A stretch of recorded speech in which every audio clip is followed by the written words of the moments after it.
Pusat kayaknya tutup mata. Kayak mana saya rasa apa nggak tahu ada banjir. Bencana di Aceh Utara lebih daripada tsunami.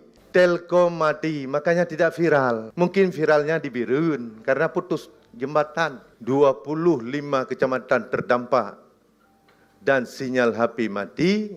Kami bisa melihat saja bagaimana rumah hanyut. Kemudian bagaimana sarana ibadah hanyut, kemudian manusianya hanyut di bawah arus. Kami hanya bisa melihat di atap menasah. Tapi kami tidak bisa memviralkan. Maka pejabat-pejabat dari pusat, mohon maaf, saya pernah menangis-nangis.